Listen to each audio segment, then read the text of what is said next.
Bom dia a todos. Estamos começando mais uma reunião da Neurologia Vascular e hoje o Dr. João Brainer, professor afiliado da Unifesp, vai falar sobre casos desafiadores em neurologia vascular. Bom dia a todos. A gente vai conversar sobre um tema bem interessante, é uma aula meio que um potpourri de alguns casos, de alguns relatos que a gente tem na literatura, que podem ser entendidos como casos desafiadores ou casos difíceis em neurologia vascular. A palavra difícil ela nem é tão, não é tão cabível aqui, porque nem sempre são casos tão complexos assim, são casos tão difíceis. Mas quando a gente pega uma informação clínica, a gente pinça uma informação clínica, ela se torna extremamente útil para a gente fechar o diagnóstico. Então nós vamos começar com um caso interessante, foi um caso real, que aconteceu no consultório exatamente na noite anterior, quando apresentei essa aula pela primeira vez na reunião da disciplina aqui da Unifesp. A gente tem um homem de 58 anos, sem comorbidades conhecidas, engenheiro químico e ambiental, que procurou atendimento médico lá no pronto-socorro, com queixa de dor no couro cabeludo e na face à esquerda. Era literalmente o que ele descrevia. Ele despertou pela manhã com dor, em queimação, eles que era uma dor facial predominante em queimação, mas que ela se prolongava, ela se estendia para além de um território habitual, como o território trigeminal, por exemplo. Ela não se restringia somente na face e ela progredia um pouco sentido occipital, aqui na região mais temporal, sentido occipital. Tinha exacerbações intermitentes, ou seja, de tempo em tempo a dor piorava. Era de moderada a forte intensidade. Não tinha sintomas irritativos, ou seja, não tinha injeção conjuntival, lacrimejamento, congestão nasal também. E ele tinha a sensação de que o couro cabeludo estava mais sensível e dolorido ao mesmo tempo à esquerda. Então, ele disse que ao mesmo tempo que tocava, ele sentia menos o toque, mas em compensação sentia uma sensação, tinha uma sensação de dor. Então, era como se ele tivesse, ele dizia que como se tivessem espinhos no dedo, por exemplo. Ele tinha uma dor de aspecto orbitário, também, mas essa aí mais em peso, não uma dor em queimação, lancinante. Também à esquerda, que começou no mesmo dia. Não tinha tido trauma, esforço físico demasiado, nada além do habitual que ele estava acostumado, do habitual da rotina dele. Também não tinha tido febre, fadiga ou outros sintomas constitucionais. E ele procurou atendimento médico porque, de acordo com ele, ficou com medo da dor. Era uma dor que ele nunca sentia, então ele chamava muita atenção. 3 horas depois da identificação dos sintomas, e a 11 horas dele ter sido visto bem, que ele foi admitido no pronto-socorro. No exame físico, o que é que chamava atenção era que ele tinha uma mímica facial comprometida à esquerda. E aí ficou descrito como paralisia facial periférica, inclusive considerando o que ele descrevia, era compatível com uma classificação que a gente chama de classificação de House-Brackmann, que é uma classificação de gravidade da mímica facial nas paralisias faciais, que você considera dois domínios, o domínio estático e o domínio sob força máxima. E aí você gradua até 6, né? Então ele tinha um House-Brackmann do tipo, um House-Brackmann grau 4. A sensibilidade, de fato, na época estava descrita como preservada, exceto uma hiperestesia na face esquerda, e a região retroauricular não havia sido testada naquele momento pela descão do pronto-socorro. Mas ele falando, dizia que realmente a dor ela extrapolava para além da região auricular. E olha que interessante, é que, além desses elementos, o paciente dizia que tinha uma sensação de que o ouvido esquerdo estava melhor do que o normal, o que muito provavelmente corrobora a ideia de uma paralisia facial periférica, no sentido que eu tenho uma sensação de hiperacusia, por comprometimento do músculo do tensor do tímpano, né, que é ramo do sétimo nervo. Quando ele foi interrogado sobre a mímica facial, ele dizia que na noite anterior ele tinha tido uma sensação de que a comida ficava escorrendo pelo canto da boca. Então, no exame físico, ele não se queixou inicialmente, mas no exame físico, quando o médico do pronto-socorro percebeu a paralisia facial, ele foi questionado e ele dizia, realmente, a sensação é que a comida ficava mais parada e ficava escorrendo pelo canto esquerdo da minha boca, doutor. Ele foi admitido no pronto-socorro, ficaram com medo de ser um AVC, então, apesar da paralisia facial periférica, da hiperestesia, da hiperestesia barra lodínia que ele também tinha na face à esquerda, que não respeitava território trigeminal, ficaram com medo de ser um AVC, né? Foi um colega não neurologista que abordou, acabou internando. E aí, no combo da investigação de AVC, pediram uma ressonância, pediram uma angiorressonância e também descreveram lá que ele tinha uma paralisia facial periférica para o colega, colega radiologista avaliar o que tinha acontecido. Na angiorressonância, especialmente na sequência que tinha subtração de gordura, foi visto o sinal da meia-lua, sugerindo uma dissecção carotídea, principalmente nos segmentos mais distais, segmentos 5, 6 da carótida interna, à esquerda. Além disso, foi observado uma captação de sinal, uma captação de sinal no sétimo nervo. E aqui também corroborando a visualização do trombo intramural, né? Na hora intramural. Então, o que a gente tem? Juntando as duas coisas, o que a gente tem? A gente tem um paciente que teve uma dissecção carotídea, ao mesmo tempo dessa dissecção carotídea, né, considerando os sintomas, a evolução e o exame físico, ele também teve uma paralisia facial periférica. E a literatura sugere que isso de fato é possível. Né? Então, dissecções espontâneas de carótida interna, elas sim estão associadas, podem estar associadas com uma mudança na hemodinâmica de alguns nervos cranianos, dentre eles o sétimo nervo. A gente não vê isso acontecendo com muita frequência, porque, por exemplo, a irrigação do sétimo nervo, aqui assinalada nesse ponto, ela acontece não só pela circulação anterior, ramos petrosos, por exemplo, que vem lá da carótida interna, mas como também vem da carótida externa e ramos da cerebral posterior. Ramos da carótida externa e também ramos da circulação posterior, por exemplo, ramos da vertebral. Então, em geral, você não é para ter um comprometimento de fluxo quando você tem uma dissecção carotídea, por exemplo, especialmente quando você poupa a carótida externa. Mas nesse caso, eu só cometi um erro, pessoal, desculpa. O nosso paciente ele não tinha os segmentos mais distais, os segmentos mais proximais da carótida interna. Desculpa, eu falei 5 e 6, mas não é o contrário, é 1, 2. A partir de C1 e C2 que se via mais a dissecção. Então, quando você tem esse comprometimento, especialmente mais proximal aqui no bulbo carotídeo, você tem um redirecionamento de fluxo, você pode ter um roubo de fluxo e causar uma alteração transitória, hemodinâmica, nesse caso, o sétimo nervo. Provavelmente as custas de uma alteração anatômica, que esse paciente ele tinha pouca colateralização vinda da circulação posterior, aqui no ramo, por exemplo, o ramo da artéria auricular posterior. Então, a literatura, ela fala que isso é possível, existem diversos relatos na literatura da associação de dissecção de carótida interna e também síndrome de nervos cranianos, especialmente os nervos cranianos mais baixos. A partir do sétimo nervo, são os nervos mais acometidos e especialmente os nervos bulbares. Um caso interessante para a gente ficar aí na manga. Um outro ponto, trazendo agora os casos um pouco mais desafiadores, a gente tem esse trinômio aí, olho, rins e cãibra. E a gente não pode se esquecer das mutações do COL4A1 numa definição de síndrome chamada HANAC. E aí a gente tem alteração de cérebro, retina, músculo e rins, por conta de uma fragilidade na deposição das fibras do colágeno 4. E aí você tem uma manifestação bastante ampla de sintomas. Oi? A sua imagem não mudou, a gente está continuando vendo ainda a irrigação. Não? 7. Oi? Mudou? Não. Rapaz. O negócio hoje está complicado aqui, viu? Pronto, agora sim. Agora a gente está vendo que você reduziu a tela aí. Volta a apresentar. Pronto, foi. Beleza. E aí são as mutações do COL4A1 barra COL4A2. Pode estar associado, inclusive, com manifestação na primeira infância, como uma hemorragia perinatal, por exemplo, né? E outra característica interessante que pode acontecer é o aparecimento de aneurismas bilaterais no topo, lá no sifão carotídeo, por exemplo.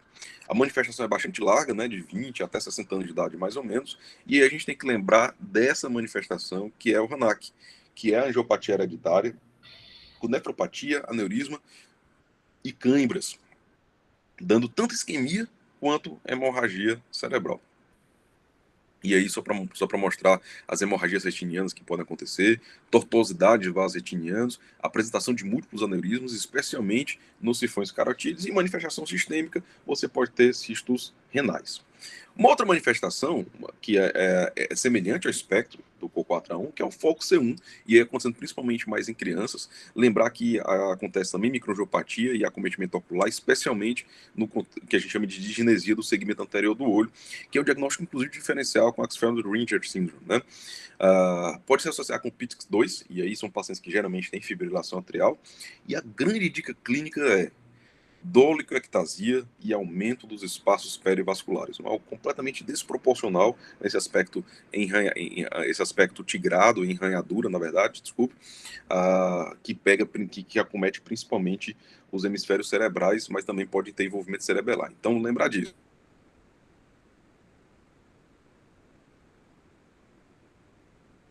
Travou de novo. Espaço.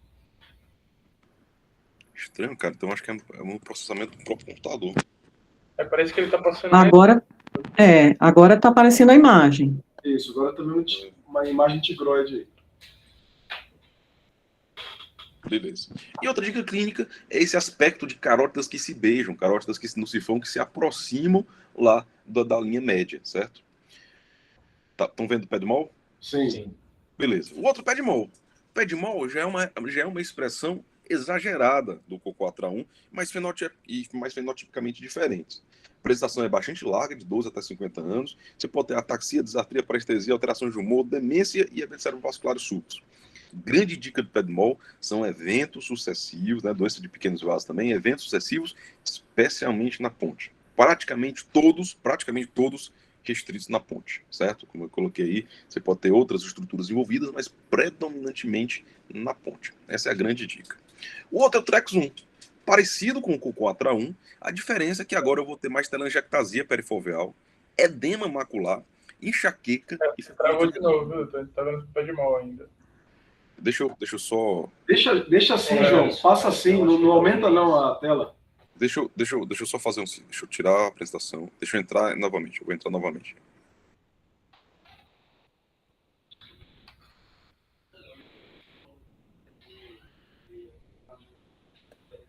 Deve ser alguma coisa da tua rede, do teu computador, alguma coisa, né?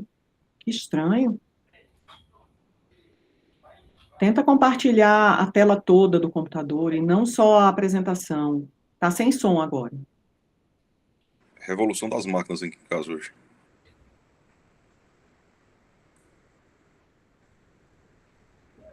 Pronto. Estamos começando a ver a tela toda. Slide da vasculopatia retiniana com leucodistrofia. Vamos Perfeito. lá. Excelente.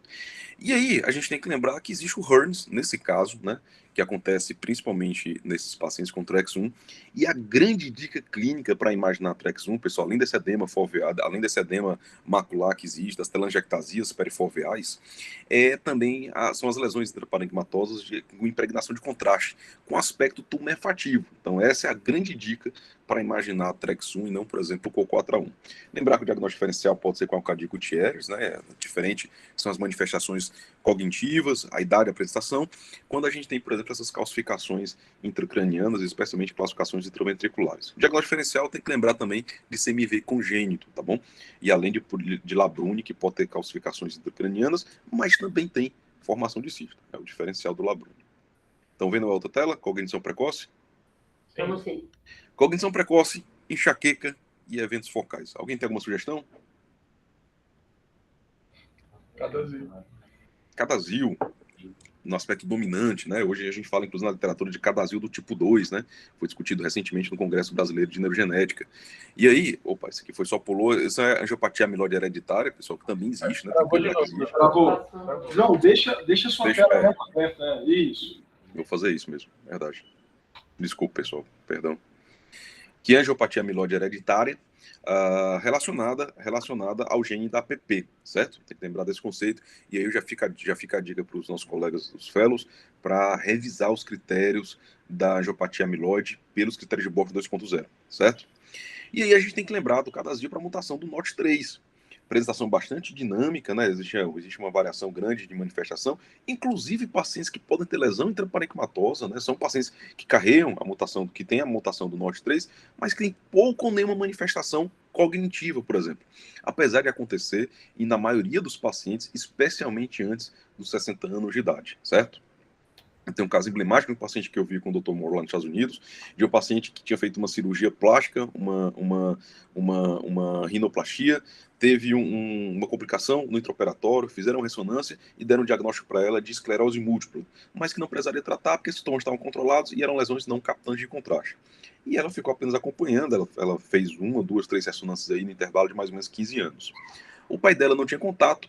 30 anos depois, aparece contato com o pai de uma clínica de reabilitação, uma nursing home, ligando para ela, dizendo que o pai dela tinha sido diagnosticado com cadazil, que estava lá internado há bastante tempo, com quadro demencial, e daí fizeram o diagnóstico de cadazil. Ela testou e tinha, de fato, carregamento para o NOT3, mas sem manifestação. Não tinha AVC e não tinha manifestação cognitiva. só enxaqueca. A forma recessiva é o Carazil. Inclusive, essa forma do Carazil, que é uma variante, existe uma variante hoje do HTRA1, que está associada com o aspecto dominante, né, como se fosse um Cadazil 2, chamado Cadazil 2. O Carazil, além de ser recessivo, ele tem uma característica que você pode, que tá algumas características clínicas diferentes: paralisia pseudobulbar, liberação piramidal, incontinência urinária, dor lombar, calvície ou alopécia e uma demência que costuma ser mais precoce.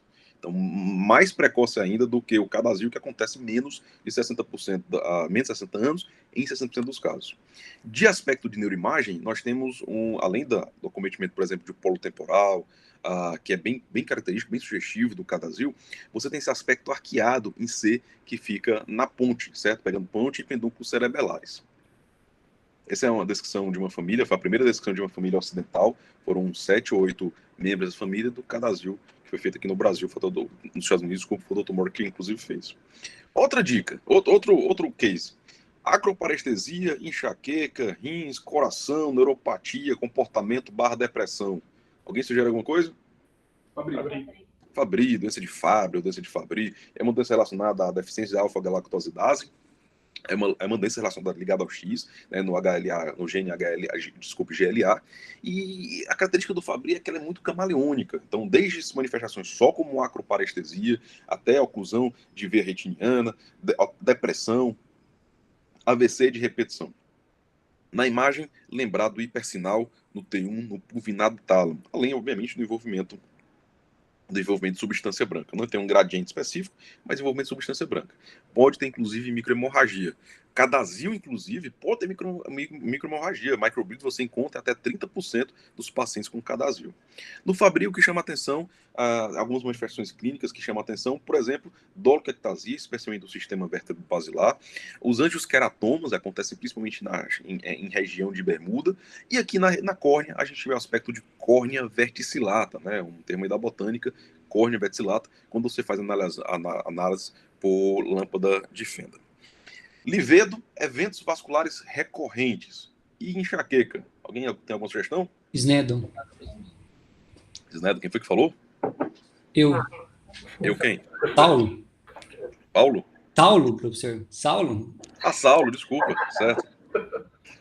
Saulo, é porque aqui a gente faz de propósito. Quando o Fellow vai embora, a gente... Exatamente, a gente esquece, viu, Saulo? Ô, professor, como assim? Terminou o Fellow, a gente esquece. Desculpa, Saulo, não tinha reconhecido a voz, Saulo. Muito bem lembrado, Saulo. Snedon. Lembrar de Snedon, pessoal, pode estar associado a lúpus e SAF. E aí, quando entra a associação, é até questionável se de fato é só Snedon ou é lúpus. Né? A literatura, inclusive, da Reumat tende a inclinar a dizer que isso, na verdade, é um lúpus, é um SAF, e não propriamente Snedon.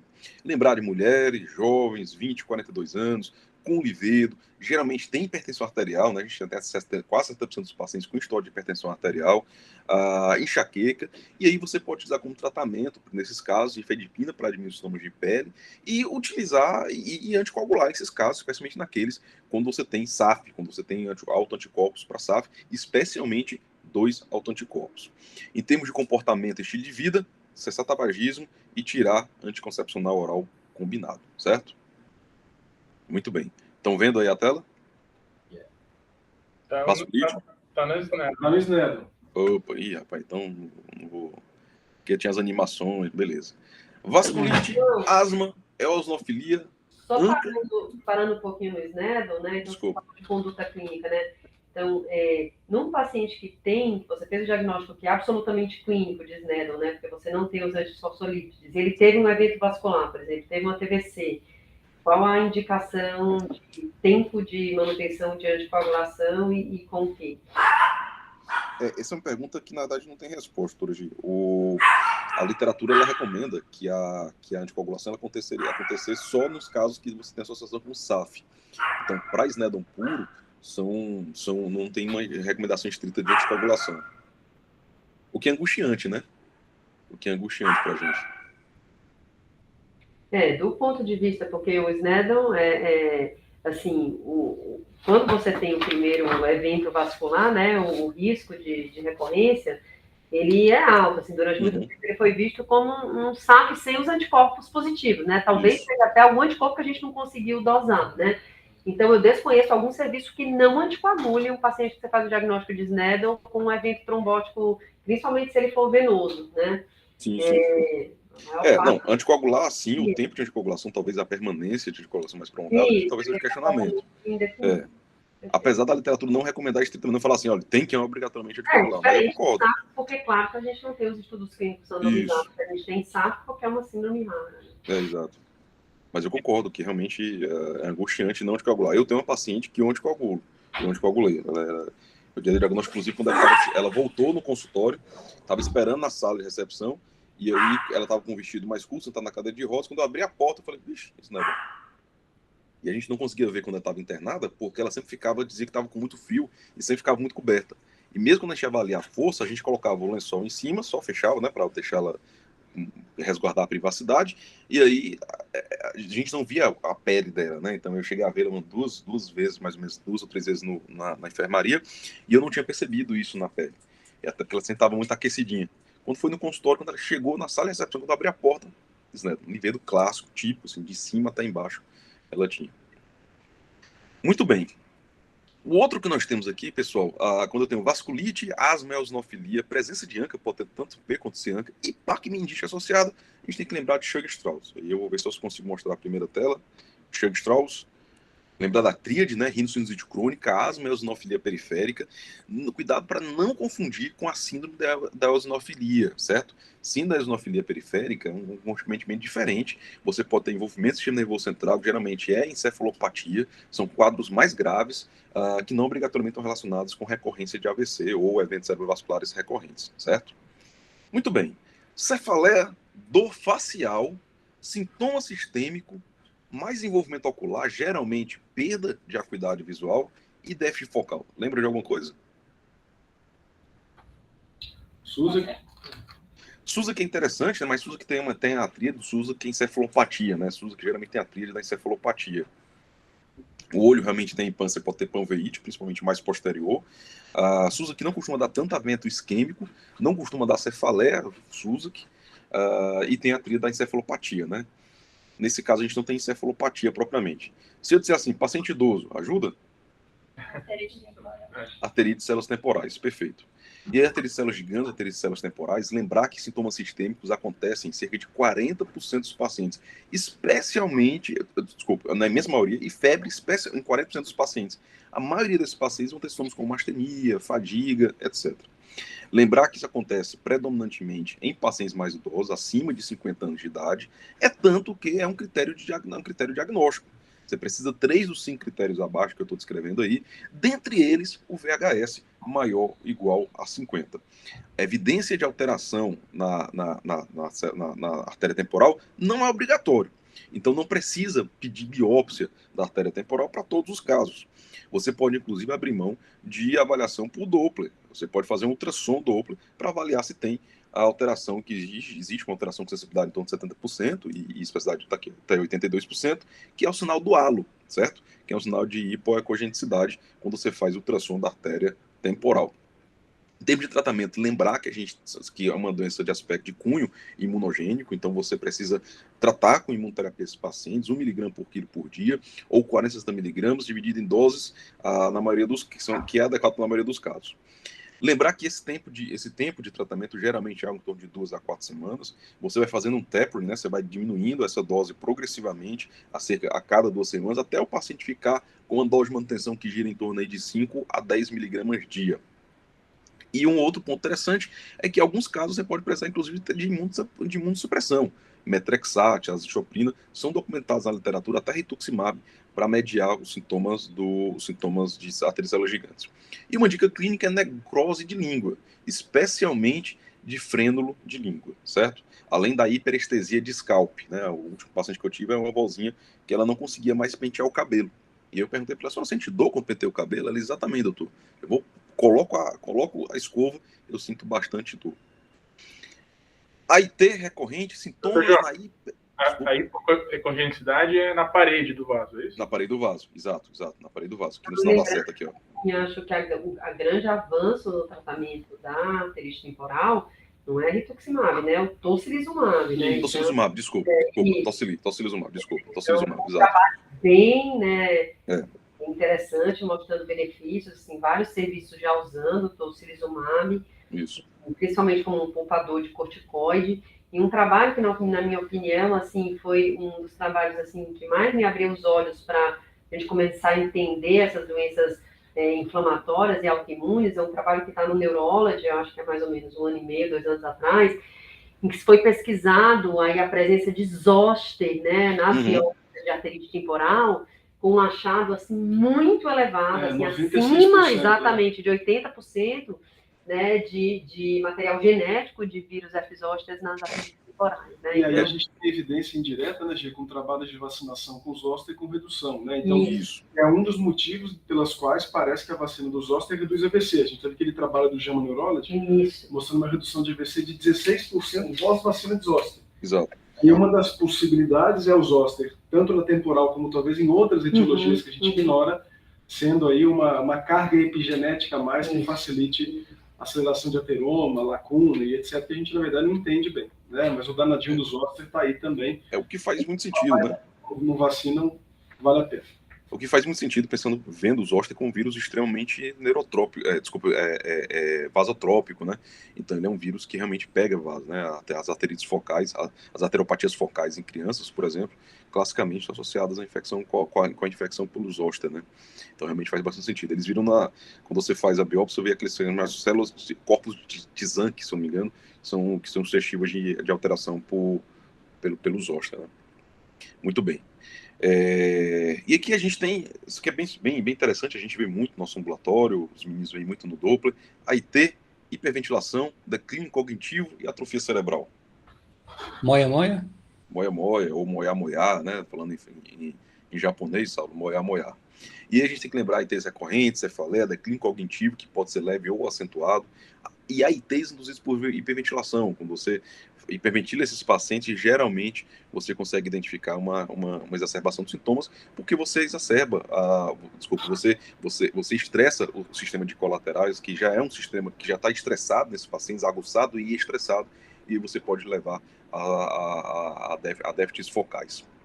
Lembrar que a manifestação clássica em crianças é de AVC isquêmico e em adulto, predominantemente de AVC hemorrágico. Você tem uma variação, você muda um pouco desse ponto. Lembrar que a doença de Moemoias é diferente da síndrome de Moemoias. Você tem uma associação, por exemplo, com síndrome de Down, com anemia falciforme, com neurofibromatose, especificamente neurofibromatose do tipo 1, e quando ela é primária, você tem inclusive envolvimento genético com o RNF 213. Então, lembrar dessas manifestações do Moia-Moia, né, da síndrome de Moia-Moia, da doença de Moia-Moia classicamente, e aí uma grande dica clínica é entender, ver os AVCs recorrentes, especialmente em zonas de fronteira, porque são as zonas que estão mais suscetíveis a essa claudicação do sistema colateral.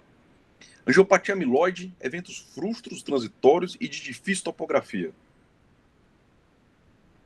Alguma sugestão? Com angiopatia amiloide associada. Sideral superficial, né? Hemosideral superficial, e aí a gente dá o nome dessas manifestações como amiloides pelso, os truques de mágica dos pacientes que têm ou microbleed ou hemosideral superficial, que tem doença amiloide, né, determinada. Lembrar que a hemosideral superficial, ela entra, sim, como critério para diagnosticar a angiopatia amiloide. Você não precisa mais ter aqueles microbleeds clássicos, como a gente tinha nos critérios anteriores, nos critérios de Boston anteriores, o critério de Boston 1.0, por exemplo. Monoparesia isolada, tem que lembrar que também existe monoparesia isolada sendo secundária a um evento isquêmico. A gente chama de Warm Syndrome, Leg Syndrome, etc. Inclusive até a Rent Syndrome. Quanto mais cortical for o envolvimento, maior vai ser maior o aspecto restrito da monoparesia. Inclusive, isso foge até na classificação de Banford. Você não tem mais uma síndrome lacunar pela síndrome motora pura. É uma síndrome A Eva publicou um artigo sobre isso, né? Isso, exatamente. Ela tem uma série de Boston, uma série larga de Boston, né, do pessoal lá do Mass General, que mostra esses eventos, dessas monoparesias secundárias a eventos isquêmicos. Hemiparestesia, um paciente que fica de mídio inteiro formigando. E aí a gente tem que lembrar de envolvimento talâmico envolvimento talâmico lateral, vasos tuberogeniculados. Você pode ter envolvimento simplesmente como hemiparestesia. Então, que muitas vezes os colegas neurologistas acreditam que se trata somente de um quadro até mesmo funcional, não, pode ser sim, secundário a um evento cerebrovascular. Disartria isolada também. A gente tem uma síndrome de disartria isolada. E a gente tem uma série de topografias possíveis, especialmente na cápsula interna, mas também até envolvimento cerebelar, que dá somente disartria envolvida. Mesencéfalo, cerebelo, cápsula interna, coroa radiada, zona opercular, medial e frontal são áreas potencialmente envolvidas. Mão com vida própria. Alguém lembra semiologicamente o que significa? Sino lacunar, né? Aquela cluster hand. Isso, você pode ter a disartria clumsy hand, né? A mão da mão isolada, mas além do clumsy hand, a disartria clumsy hand, Saulo, você precisaria ter a disartria, né? Você tem que ter a disartria. Lembrar que a disartria clumsy hand você não tem paresia, então objetivamente não existe fraqueza associada, mas tem uma mão que se move de uma forma algo abobalhada. Ela, em geral, não se move sozinha, apenas quando o paciente tem uma intenção de executar algum determinado movimento. Quando a mão ganha essa suposta vida própria, aí a literatura conceitua como um Ellen Limp, ou síndrome da mão alienígena. E a gente não pode esquecer duas topografias: frontal, corpo caloso. Frontal, corpo caloso. Pode ter lesão parietal, especialmente lesão parietal à direita, mas classicamente, frontal e corpo caloso. Frontal e corpo caloso. Ellen Limp. Aqui, deixa eu ver se eu consigo mostrar para vocês. Não sei se eu vou conseguir mostrar aí. Se vocês estão vendo. Estão vendo? Estão vendo essa fotografia do paciente? Sim, sim. Beleza. Parece uma Pupila médio cinetose. fixa, sem fotoreatividade, mas ela tem reflexo de acomodação. Parinou. Não olha para cima, médio fixa, parinou, sempitose ou pitose bilateral. E ela tem um parinou por envolvimento do teto mesencefálico, secundário a um infarto por Pécheron, certo? Estão vendo esse? Mulher destra, 58 anos. Sim. Dislipidêmica. 2 episódios súbitos de choro e confusão mental. Topografia. A dica. Confusão mental. Tálamo, né? O Fabiano falou muito bem, porque a maioria dos sintomas cognitivos, principalmente esses sintomas mais atípicos, confusão mental súbita, algumas afasias são as afasias que elas ficam flutuantes, horas ficam mais motoras, horas ficam mais sensitivas. A gente tem que lembrar de tálamo, né? A grande dica clínica é lembrar de tálamo, e aí tem um saldo chamado tálamo chorante, tálamo que chora, que dá esse choro incoercível. E isso aqui, Saulo, o que você acha disso aqui? Tá vendo o vídeo? Agora não passou. Não, consegue ver o vídeo? Não passou. Tá no mesmo slide. Então, deixa eu Agora voltar. sim. O vídeo, eu não sei se vai passar, né? Vamos ver. Então, tá passando? Tá. Agora sim, professor.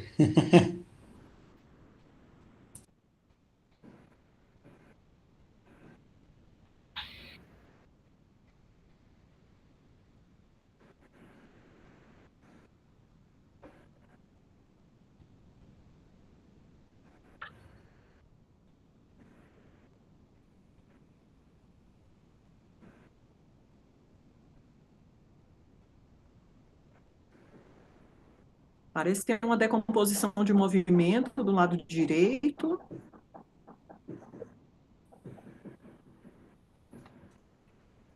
O que chamava atenção nesse caso é que, objetivamente, ela não tinha fraqueza, mas ela tinha esse aspecto, principalmente da mão e da perna, meio abobalhados.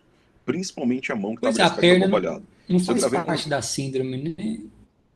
Não, a perna não, mas a mão sim. Na perna depois até melhorou bastante, inclusive, assim, mas a mão ficou bem notável, que a mão ficava abobalhada, apesar dela ter fraqueza, não ter força preservada. Força distal deve estar preservada. Eu gravei isso no R1. Então, isso é um caso muito, muito, muito provável de disartria clumsy hand, certo? Que é chamada mão abobalhada. Esse outro caso, olha, é um caso de Anton. Tem que lembrar da síndrome de Anton. É uma paciente que passou a descrever imagens que não existiam. E aí uma coisa que chama a atenção da síndrome de Anton é que os pacientes, eles têm uma sensação de felicidade, que eles começam a florear imagens e acontecimentos que não estão acontecendo de fato. Elementos que não estão acontecendo ali. Então isso chama bastante atenção, lembrar disso. Anton, cegueira cortical, envolvimento occipital bilateral. Esse aqui é o QR Code, para quem não teve acesso ainda. Deixa eu ver se consigo aumentar aqui para vocês, para quem quiser pegar. Do LUI.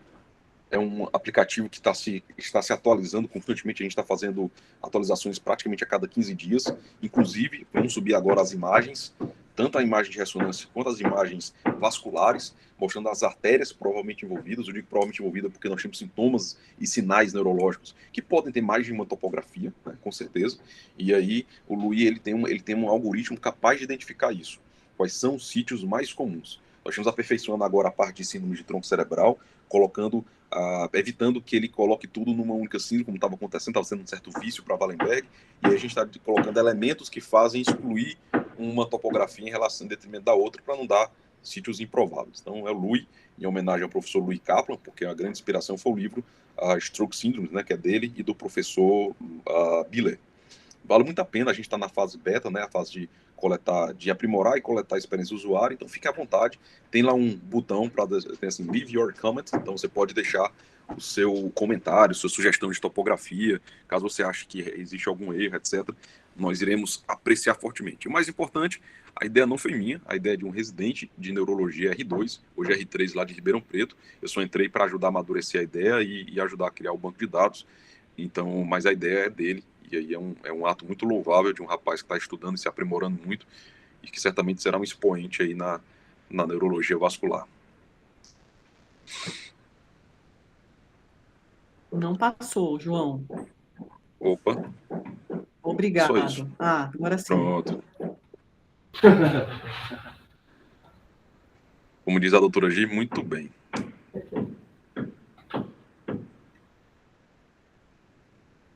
Dúvidas, comentários, críticas, sugestões, fiquem à vontade.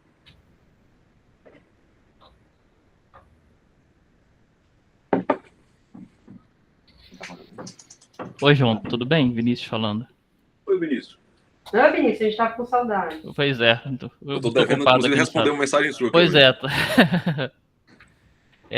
Parabéns pela aula, a aula foi muito boa, né? Muito boa mesmo, é bom ver esses casos, né? Eu acho que gostei principalmente da parte do inicial que você falou das causas monogênicas, né? Isso, COL4, Carazil e tal, né? Acho que é interessante, né, lembrar para os fellows que estão começando, né, as três principais causas monogênicas, né, de AVC, né, que é o Cadazil, a COL4, né, e a doença de pequenos vasos relacionada ao HTRA1, né, que é a mesma mutação do Carazil, mas não é o Carazil. A forma recessiva, né? Exatamente. Mas não é o Carazil, é a doença de pequenos vasos associada à mutação da HTRA1, geralmente heterozigose, né? São os três principais, epidemiologicamente falando, né? Os três mais comuns, né, de doenças monogênicas. Que a gente sempre lembra bem, né, Vinícius, só ratificando o que você falou do que a gente tem que lembrar sempre, é Fabry, né? Porque Fabry tem tratamento. Né? Isso é um ponto muito interessante. As pessoas, às vezes, não se atentam. Hoje, os laboratórios ajudam a gente a dar esse diagnóstico, né? Então, isso não tem conflito de interesse falar isso, porque, de fato, ajuda. A gente não ganha nada com isso. E ajuda muito. Tem testagem genética, né? Para diagnóstico de Fabry, ajuda muito porque tem sintomas sistêmicos graves, né? Cardiomiopatia, alteração renal. E hoje você pode fazer a reposição da enzima e em geral, tem uma sobrevida bastante satisfatória. Lembrar de Fabry também é importante a questão do diagnóstico, né? Porque às vezes dá um pouco de confusão, né? Pacientes, por exemplo, mulheres, né? Você não adianta você fazer a dosagem da enzima, né? Porque geralmente você não tem uma... Tem que ter o teste molecular. Tem que fazer o teste molecular direto, porque é ligado ao X, então é interessante você fazer a teste genético nelas direto, né? Nos homens talvez tenha alguma validade. E o Fabry, realmente, como você falou, tem tratamento, né? Apesar do último consenso brasileiro, o último consenso americano, né, de prevenção secundária de AVC falar que não tem impacto na recorrência de AVC, ele tem impacto nas outras. Nas outras sintomas sistêmicos. Exatamente. Né? Especialmente alterações cardíacas, né? Que podem ser graves e renais, né? Então, perfeito, bem lembrado. E lembrar para os meninos do ambulatório que é só pedir o teste, a gente tem um teste lá disponível, é só pedir os testes, tá bom? Para a gente poder diagnosticar mais e tentar tratar mais esses pacientes. Eu assisti a aula de Fabry da neurogenética, né? E eles falaram que vão apresentar aí um trabalho que diminuiu aí, né, a evolução, né, da lesão de substância branca aí. Vamos ver. É interessante, mas será que isso realmente, como o Vinícius falou, será que tem impacto sobre a recorrência? É o Antônio, né, que tá falando? Eles disseram que vão apresentar, falta um pouco aí, diz que é até um rapaz aí do Ceará que tá fazendo aí aí tudo, que vem acompanhando esses pacientes, né, porque o megalostat é recente, né? 2019 a produção, então é pouco tempo ainda para... Esse foi um rapaz do Ceará, foi um rapaz que acho que trabalhou comigo, que fez o primeiro caso do Ceará que a gente viu, Eu vi quando era residente de interconsulta. Eu fui discutir com o Fabrício, doutor Fabrício Oliveira Lima, e aí a gente pensou, era uma menina de 15 anos, eu tinha sugerido para ele, doutor, o que você acha de Fabry? Recorrência, depressão descompensada, migrânia, tinha várias lesões, principalmente lesões talâmicas, e aí ela foi o primeiro caso que a gente identificou de Fabry lá no hospital, e a gente achou a família dela, e tinha mais 4 casos, então eles publicaram um paper agora, acho que mês atrasado, sobre isso, que essa família que a gente diagnosticou o Fabry. Que eles diagnosticaram, né? Assim, acabou ficando eles no final. Eu tinha saí, eu estava já no finalzinho da residência. Talvez seja até esse caso. Perdão. Em relação ao COL4, só compartilhar um caso interessante que eu tive aqui no SARA, né? Que é um espectro de doença, né? Você tem várias possíveis manifestações na mutação da COL4A1/2. E uma delas, né? Que ocorre geralmente na infância, né? O paciente que parece...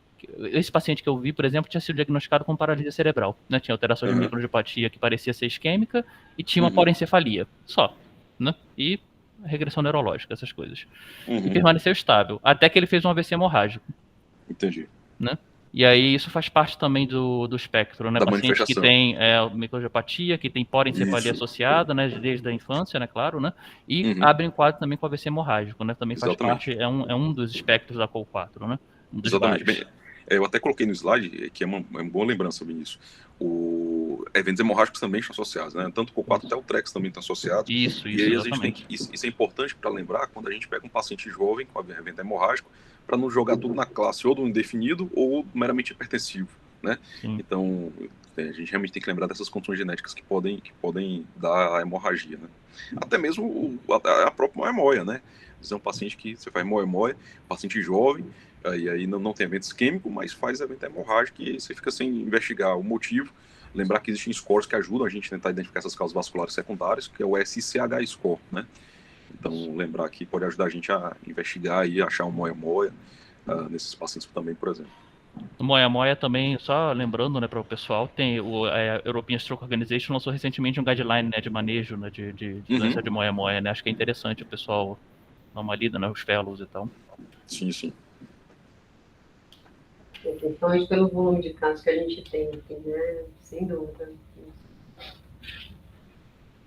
O que eu acho, João, assim, do ponto de vista, né, de casos, acho que uma grande parte dos casos aí, desafiadores que você apresentou, grande parte não, mas muitos dos são casos de doenças monogênicas, né, e o que eu acho que é mais importante, né, para a gente pensar em causas raras de AVC, né, então a gente está falando, assim, dos casos, todos esses casos se classificariam como todos de causas específicas, né, outras causas.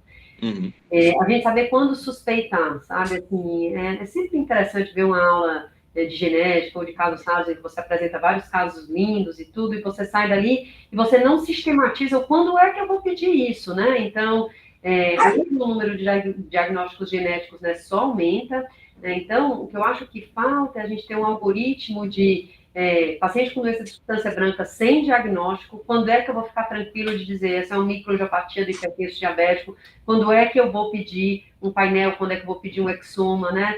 Eu acho que é um desafio aí para a gente tem em conta aí com o grande privilégio, né, de ter o Zé Luiz Pedroso, o Orlando, o Thiago, né, sentado lado a lado aí no nosso ambulatório. Eu acho que a gente devia desenvolver um algoritmo, né, de quando é que a gente faz essa solicitação e que exames a gente pede, né, então acho que essa é algo aí para o serviço, a gente ter esses nossos algoritmos construídos, porque eu acho que é isso que a gente cria na cabeça do residente, do fellow, né, quando ele sai, sistematiza, né? A quem ele vai pedir esse exame, que tipo de exame eu vou pedir, né? Então, eu vou pedir a dosagem, coisa simples, né? Vou pedir a dosagem de enzima de alfa-galactosidase para todo mundo, para quem que eu vou já pedir, né, o teste molecular, para a gente saber o pedido certo para o paciente certo, né? Isso é o mais importante, mais do que a gente fazer diagnósticos brilhantes num caso, é a gente não deixar passar quando a gente vê aquele fenótipo, né? Seja fenótipo de neuroimagem, seja... Isso é um desafio aí, acho super importante a gente pensar na criação disso com o pessoal da neurogenética, com o Thiago e o Pedroso. Isso que a professora Gi falou realmente é muito importante. Aqui a gente no SARA a gente fez justamente isso, a gente fez um protocolo, né, Não é um algoritmo propriamente dito, mas é tipo como o American Heart coloca, em qual situação você deve solicitar cada exame genético no AVC, por exemplo, né? E a gente fez isso aqui. Agora que a gente está tendo os painéis genéticos aqui na rede, a gente conseguiu fazer esse... E realmente está funcionando, né? Reduz um... Oi? Você podia apresentar para a gente, né? Posso? Isso apesar da gente não conseguir fazer aqui, mas eu acho, inclusive, de uma maneira meio geral, né? No Brasil, da gente ter um protocolo em que a gente consiga, a gente não tenho dúvidas, assim, não pensem que todo staff americano, europeu, pensa num diagnóstico de Col 4A1 quando ele bate o olho e olha para o paciente. Não, ele pede o exame, e aí muitos diagnósticos acabam vindo porque você tem uma sistematização de pedir esses exames. A mesma coisa com neuroinfecção, né? Então, não pense que o cara olhou e disse essa é uma meningite eosinofílica por angiostrógenos cantonenses. Não, ele pediu uma série de exames e, no final das contas, porque existe a sistematização, né? Eu acho que essa é a diferença. A gente tem, assim, uma grande valorização, assim, aqui no Brasil, do diagnóstico de casos raros, e isso, para mim, tem muito pouco valia quando eu posso deixar passar o próximo caso raro porque eu não sistematizei e porque eu fiz o diagnóstico daquele primeiro, né? Então, eu acho que isso pode ser trabalhado nisso. Você podia apresentar para a gente podia... Não, posso sim, com certeza. Existe uma plataforma, né, João? E começar isso. a tentar direcionamento para a coleta de dados nesses casos. Existe uma plataforma, que é a plataforma DOMIN, que é uma plataforma suportada pela Johns Hopkins, que ajuda um pouco a suspeitar de algumas doenças, de a maioria das doenças genéticas. Então, quem quer usar OMIN, OMIN, ajuda, você coloca lá as apresentações clínicas, as manifestações, e ele dá quais são as doenças genéticas possíveis. Acho que o Dr. Raul quer falar alguma coisa? Sim, é só lembrar que na Unifesp, a primeira pessoa, acho que começou a fazer um trabalho, que fez um trabalho a respeito disso, inclusive antes da gente, um pouquinho antes da gente, foi a professora Célia. Ela, na época do Dr. Ayrton ainda, ela fez o trabalho dela foi com marcadores genéticos em doença cerebrovascular. Lembra, Gisele? Sim, a Célia, só lembrando que a Célia é a coordenadora da nossa pós-graduação, extremamente ativa, assim, uma parceira, sempre que a gente precisa dela, né, para pós, já tirou a gente de alguns apertos, né, Fabiano? E ela tem um laboratório, está ajudando a gente agora com a tese da Dani, com a manutenção das amostras, uma pessoa muito de alto nível de qualificação em doenças genéticas, doenças mitocondriais, exatamente, muito bem lembrado.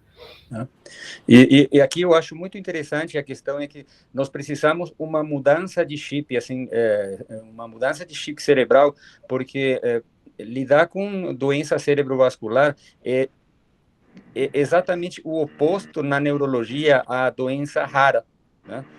E quando nós falamos nesse tipo de diagnóstico, nós temos que ir ao extremo oposto, que é diagnosticar doença rara, com manifestação cerebrovascular.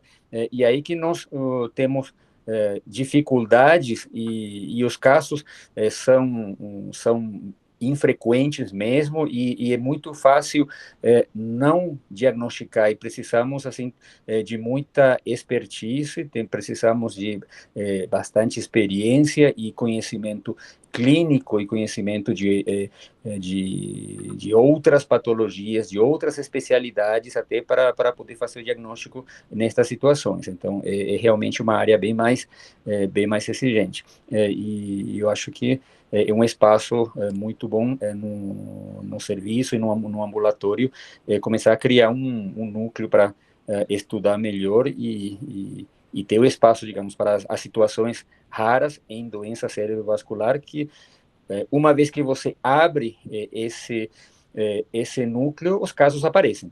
Sem dúvida.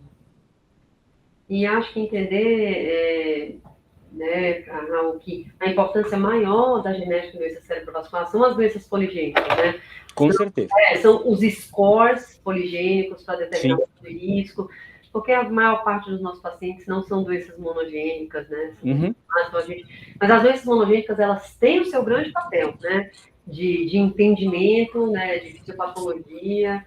Sem dúvida nenhuma, a gente pode talvez transportar alguns conhecimentos, inclusive de terapêutica, das doenças monogênicas, né, como, por exemplo, dislipidemia e hipercolesterolemia familiar, né, a descoberta do PSK9, né, veio daí, né, do estudo da doença monogênica que levou ao tratamento que hoje é aplicado para a doença, que é a doença poligênica. Então, tem o seu grande papel. A gente teve a reunião da disciplina, ela tem sido bem interessante, a gente teve uma apresentação sobre, eu acho que o Ricardo da Neuropediatria que trouxe, esqueci, infelizmente, o nome dele, alguém vai falar realmente de genética, testes, foi uma apresentação super interessante, mas ele começou falando assim, vamos jogar fora as ervilhas, né, do Mendel, e eu discordo totalmente, assim, hoje em dia a gente chegou, né, no que a gente chegou, porque a gente não jogou fora as ervilhas do Mendel. Então, com certeza.